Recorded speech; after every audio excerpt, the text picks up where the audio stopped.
আদিত্য এবং পরমার প্রেম কাহিনী পুরো পরিবারের জানাজানি হয়ে গেল, কিন্তু অভ্র নিজের স্ত্রী পরমাকে প্রোটেক্ট করলো। তবে কি অভ্র পরমাকে ক্ষমা করে দিয়েছে? তাহলে চলুন দেখে নেওয়া যাক অনুরাগের ছোঁয়া সিরিয়ালের আজকের পর্বটাতে কি হয়েছে। এপিসোডের শুরুতেই দেখা গেল পরমা সঞ্চারীকে একেবারে টানতে টানতে সবার সামনে নিয়ে এলো আর বলল, সঞ্চারী মায়ের ঘর থেকে গয়না চুরি করেছে আর সেটা আমি দেখেছি এবং ওকে হাতে নাতে ধরেছি। এ কথা শুনে সবাই একেবারে চমকে গেল আর জিজ্ঞেস করলো, বড় বৌমা এ তুমি কি বলছো? পরমা জানালো, হ্যাঁ মা, এ কথাটা আমি এইভাবে সবার সামনে বলতে চাইনি, আমি চাইনি লোক জানাজানি হোক। আমি সঞ্চারীকে বারবার বলেছিলাম, সঞ্চারী এটা কিন্তু ঠিক হচ্ছে না, তুমি জায়গার জিনিস জায়গায় রেখে দাও, কিন্তু সঞ্চারী আমার কোনো কথাই শোনেনি। তাই আমি বাধ্য হয়ে সঞ্চারীকে এভাবে টানতে টানতে নিচে নিয়ে এলাম, কারণ চুরি করবে সঞ্চারী আর দোষ গিয়ে পড়বে সুদীপার ঘাড়ে, এটা তো হতে দেওয়া যায় না। সাথে সাথে সঞ্চারী গিয়ে বড়মাকে বলল, বড়মা একদম মিথ্যে বলছে ও, তোমরা সবাই বিশ্বাস করো, ও একদম মিথ্যে বলছে। অভ্রর মা সঞ্চারীকে থামিয়ে দিয়ে বলল, সঞ্চারী এত বড় মিথ্যে কথা বলবে এরকম মেয়ে বড় বৌমা নয়, যা গয়না নিয়েছো বের করে দাও তাড়াতাড়ি। সঞ্চারী একটু অন্যদিকে চলে গেলে বড়মা আবার তাকে ধমকে বলল, সঞ্চারী তুমি জানো এক কথা আমি বারবার বলতে পছন্দ করি না, যা গয়না নিয়েছো তাড়াতাড়ি বের করে দাও। বড়মার কাছে ধমক খেয়ে সঞ্চারী অবশেষে গয়নাগুলো বের করে দিল। সেটা দেখে সবার চক্ষু একেবারে চড়ক গাছ। বেচারা সঞ্চারীর বর বড়মার কাছে হাত জোর করে বলল, বড়মা সঞ্চারীর হয়ে আমি তোমার কাছে ক্ষমা চাইছি, ইনফ্যাক্ট আমি সবার কাছে ক্ষমা চাইছি। আর সঞ্চারীকে বলল, সঞ্চারী কি দরকার ছিল এমনটা করার? সঞ্চারী তার হাজবেন্ডকে বলল, কেন আমি ভুল তো কিছু করিনি। কাকাবাবু বলল, চুরি করে আবার বড় বড় কথা বলা হচ্ছে। সঞ্চারী তখন কাকাকে গিয়ে বলল, কি করেছি আমি? সামান্য একটু গয়না নিয়েছি, তাতে কি হয়েছে? আমি তো আমার বরের জন্য সবাইকে বলেছি, আপনারা তো কিছুই দেননি আমার বরকে। সঞ্চারী কাঁদতে কাঁদতে বলল, আমার না হয় অভাবে স্বভাব নষ্ট হয়েছে। পরমার দিকে আঙুল তুলে বলল, তোমার এই যে তুমি দেওরের সঙ্গে চুকচুক করতে যাও, এই স্বভাব তুমি কোত্থেকে পেলে? হ্যাঁ। গায়ত্রী দেবী সঞ্চারীর কাছে গিয়ে বলল, সঞ্চারী যত বড় মুখ নয় তত বড় কথা। এই বলে যেই না গায়ত্রী দেবী থাপ্পড় দেওয়ার জন্য হাতটা তুললো, সঞ্চারী সাথে সাথে হাতটা ধরে বলল, একদম আমার গায়ে হাত দেবেন না, আমার কাছে না প্রমাণ আছে, বুঝলেন, দাঁড়ান দেখাচ্ছি। এই বলে সঞ্চারী নিজের মোবাইল থেকে গায়ত্রী দেবীকে একটা ভিডিও দেখালো, যেখানে দেখা গেছে পরমা গভীর রাতে আউট হাউসে গেছে, যেখানে আদিত্য এবং সুদীপা সেই অসুস্থ মহিলাকে নিয়ে আউট হাউসে রয়েছে। সঞ্চারীর মোবাইলে এরকম ভিডিও দেখে গায়ত্রী দেবীর মাথায় যেন আকাশ ভেঙে পড়ল। সঞ্চারী গিয়ে পরমাকে বলল, কি রাত বেরোতে দেওরের বাঁশি শুনে ছুটতে চলে যাওয়া? ও তোমার তো আবার বিয়ের আগে থেকেই দেওরের সঙ্গে একটু আশনাই রোশনাই ছিল। আদিত্যর মা সঞ্চারীকে বলল, সঞ্চারী যা মুখ দিয়ে আসছে তাই বলছো, এবার তুমি থামো। সঞ্চারী বলল, কেন কাকিমা? আমি কেন থামবো? আমি তো শুধুমাত্র কটা গয়না চুরি করেছি, পরমার মতো পরিবারের মান ইজ্জত তো ধুলোয় মিশিয়ে দিইনি। এরপর আবার সঞ্চারী বলল, ও কাকিমণি তুমিও তো সবটা আগে থেকেই জানতে, তুমি কাউকে কিছু বলনি, এখন চুপ করে আছো কেন? বলো, তুমি আগে থেকে সবটা জানতে না? বড়মা কাকিমণি কিন্তু আগে থেকে সবটা জানতো। কি কাকাবাবু, কাকিমণি আপনাকে কিছুই বলেনি? এরপর অভ্রর মা সোজা গিয়ে পরমাকে বলল, বড় বৌমা সঞ্চারী এসব যা দেখিয়েছে যা বলছে এসব কি সত্যি? বলো না বৌমা, এসব কি সত্যি? পরমা মুখটা ফিরিয়ে কাঁদতে শুরু করলো। অভ্রর মা বিচক্ষণ মানুষ, যা বোঝার তিনি বুঝে গেলেন। এরপর তিনি নিজের ভাগ্যকে আর নিজের বিশ্বাসের ওপর রাগ করে বলতে লাগলেন, কি করে আমি এত বড় ভুল করলাম? আমি মানুষ চিনতে এত বড় ভুল করলাম? আমি আমার নিজের হাতে আমার ছেলেটার জীবনটা এভাবে এলোমেলো করে দিলাম। আমি আর পারলাম না বাবা, আপনার দেওয়া কথা আমি রাখতে পারলাম না, এই সংসারটাকে আমি ধরে রাখতে পারলাম না। আপনি শুধু শুধুই আমার ওপর ভরসা করেছিলেন, আমি আপনার ভরসার যোগ্য নই। আরে আমি তো আমার নিজের স্বামীকেই ধরে রাখতে পারলাম না, তাহলে এই সংসারটা কি ধরে রাখবো? এই সংসারে আমার প্রয়োজন ফুরিয়েছে, আমি আর এই সংসারে থাকতে চাই না। না না না, আমি আর এই সংসারে থাকবো না। আদিত্যর বাবা এসে বলল, বৌদি তুমি কোথায় যাবে? এর জন্য তুমি কেন বাড়ি ছাড়া হবে? যেতে হলে ও যাবে, পরমা যাবে, তুমি নও। ও আমাদের পরিবারের বউ হওয়ার যোগ্য নয়। এক্ষুনি আমি ওর মা বাবাকে ফোন করছি, এসে ওকে নিয়ে যাবে। এমন সময় আদিত্য এবং সুদীপা বাড়ি ফিরে এলো। সুদীপা এসেই বলল, বাহ, একটা বাইরের মেয়েকে এভাবে দোষারোপ করা খুব সহজ, তাই না? আর শুধুমাত্র পরমাকে একাই বা আপনারা দোষারোপ করছেন কি করে? আদিত্যর বাবা সুদীপাকে ধমক দিয়ে বলল, এই তুমি চুপ করো, এটা আমার ফ্যামিলির ভেতরের ব্যাপার, তুমি কেন কথা বলছো আউটসাইডার হয়ে? আমাদের ফ্যামিলির ব্যাপারে কথা বলার অধিকার তোমাকে কে দিয়েছে? এত বড় সাহস তুমি কোথায় পেলে? সুদীপা বলল, না আমি এসে থেকেই দেখছি আপনারা খুব সহজেই অন্যের ব্যাপারে ডিসিশন নিয়ে ফেলেন। পরমা যে একা দোষ করেছে সেটা আপনারা কেন ধরে নিচ্ছেন বলুন তো? আপনাদের বাড়ির ছেলে, সে কি কোনো দোষ করেনি? তার কি কোনো দায় নেই? সে কেন চুপ করে আছে আজকে? শুধুমাত্র পরমা একা কেন অপদস্থ হবে? কেন ও মেয়ে বলে ওকে বলাটা খুব সহজ? আপনাদের বাড়ির ছেলে কি ধোয়া তুলসী পাতা? সাদা, ওকে কেন প্রশ্ন করছেন না? পরমা যদি দায়ী হয়ে থাকে তাহলে সমানভাবে এই বাড়ির ছেলেও কি সমান দায়ী নয়? আপনাদের বাড়ির ছেলে কেন কিছু বলেনি আগে থেকে? এভাবে একবার নয়, যতবার এভাবে দোষারোপ করা হবে ততবার আমি কথা বলবো। পরমা যদি দোষ করে থাকে তাহলে আপনিও সমানভাবে দায়ী মিস্টার চৌধুরী। আপনি কেন চুপ করে আছেন? মানে আপনি কি ধাতুতে গড়া, এখনো আপনি চুপ করে আছেন? আমি তো আপনার চুপ করে থাকার কারণ বুঝতে পারছি না। আপনি এই যে এত দায়িত্ব কর্তব্যর কথা বলেন, কই এই ব্যাপারে আপনার কোনো দায় নেই, কোনো দায়িত্ব নেই, কোনো কর্তব্য নেই? তখন আদিত্য সুদীপাকে বলল, সুদীপা আপনি আমাকে সবার সামনে এভাবে অপদস্থ করছেন। সুদীপা বলল, এই তো কথা বেরিয়ে এসেছে। পরমা যদি আপনাকে বিয়ের আগে থেকেই চিনতো তাহলে আপনিও পরমাকে বিয়ের আগে থেকে চিনতেন। কই অস্বীকার করুন, বলুন সে কথাটা, স্বীকার করুন, আপনার দায় নিন। আদিত্য সুদীপার উপর রেগে গিয়ে বলল, দায়িত্ব? আমি কিসের দায়িত্ব নিব? আমি ওর সঙ্গে করেছিটা কি শুনি যে ওর দায়িত্ব নেব? সুদীপা বলল, কেন আপনি বিয়ের আগে ওর সঙ্গে দেখা করেননি? কোনো সম্পর্ক ছিল না আপনার? বলুন, উত্তর দিন। আদিত্য বলল, সুদীপা কথায় কথা বাড়ে, আপনি এবার চুপ করুন। পরমা বলল, সুদীপা তুমি চুপ করে যাও, আর কিছু বলো না। আদিত্যর বাবা রেগে গিয়ে বলল, এই এই এই তুমি আমার ছেলের সঙ্গে কি করে কথা বলছো? হ্যাঁ, এই তুমি বাড়ি থেকে বেরো তো, বেরো বাড়ি থেকে। ওই মেয়েটার প্রতি তোমার যদি এত দরদ থাকে তাহলে দুজনে হাত ধরাধরি করে বাড়ি থেকে বের করে যাও, বের হও বাড়ি থেকে। সুদীপা বলল, আমাকে কথা বলতে দিন, আমাকে এভাবে থামাতে পারবেন না। হ্যাঁ, আমি আপনার ছেলের সঙ্গে কথা বলছি কারণ ও আমার হাজব্যান্ড। অগ্নি সাক্ষী করে ও আমাকে বিয়ে করেছে, তাই ওর কাছ থেকে কথা বলা থেকে কেউ আমাকে বিরত করতে পারবে না, আপনিও পারবেন না মিস্টার চৌধুরী।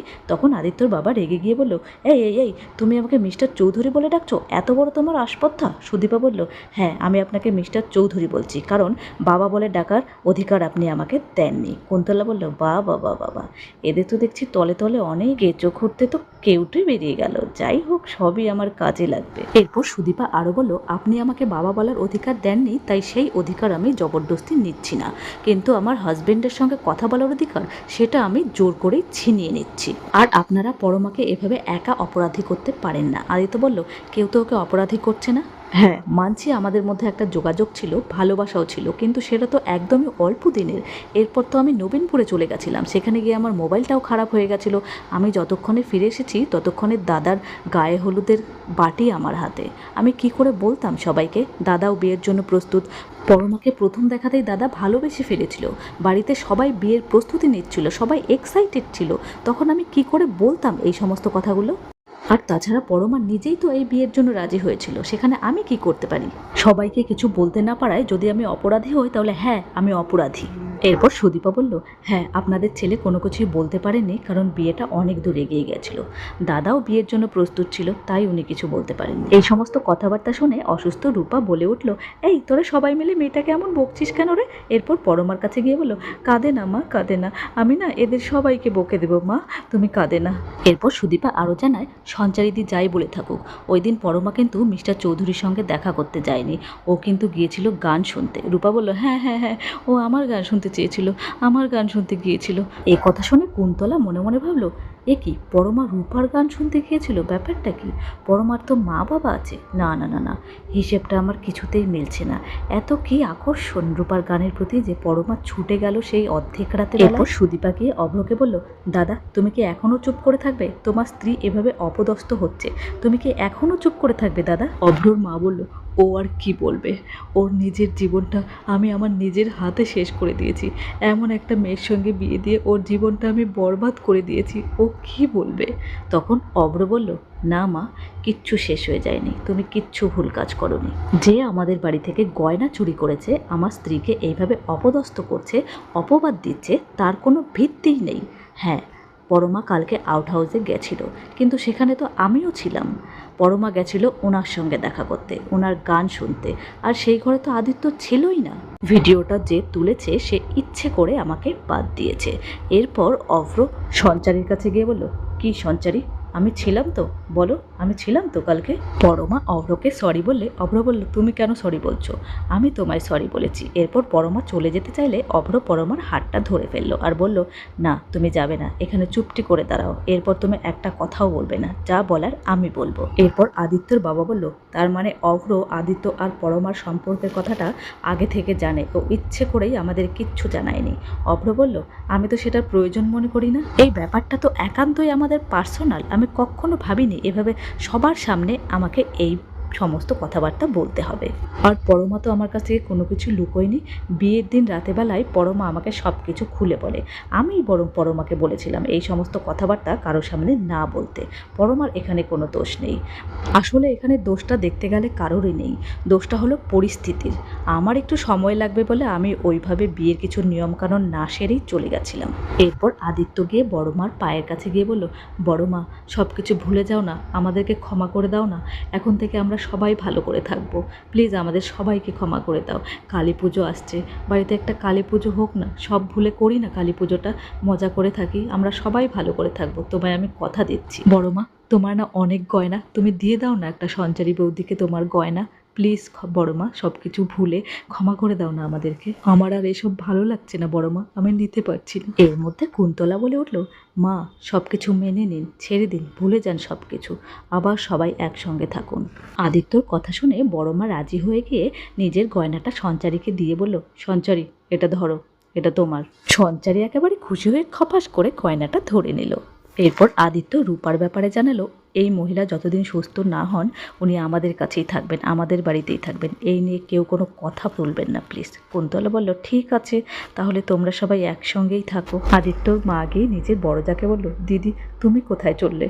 সামনেই কালী পুজো, গায়ত্রী দেবী বললেন, কেন কালী পুজো হবে, বাড়িতে দুটো নতুন বউ রয়েছে, তুমি রয়েছো, সব কিছু সামলে নেবে, এখন আর এই সংসারে আমার প্রয়োজন কোথায়? ছেলেমেয়েরা সব বড় হয়ে গেছে, লায়েক হয়ে গেছে, নিজের ডিসিশন নিজেই নিতে পারছে, নিজেরাই নিজেদেরকে ক্ষমা করে দিচ্ছে, আমার আর দরকার কি? এরই মধ্যে রূপা এসে সুদীপাকে বলল, মা চলো না আমরা বাড়ি যাই, এই জায়গাটা খুব পচা, খুব খারাপ, সবাই শুধু সবাইকে বকে, আর আমাকে জবরদস্তি এখানে এরা টেনে হেঁচড়ে নিয়ে এসেছিল জানো। আদিত্যকে গিয়ে বলল, বাবা চলো না আমরা বাড়ি যাই, বাবা চলো না। এরপর আদিত্য সুদীপা রূপাকে নিয়ে আউট হাউসে চলে গেল, আর অভ্র পরমার সঙ্গে ঘরে চলে গেল, সবাই যার যার মতো নিজের ঘরে চলে গেল।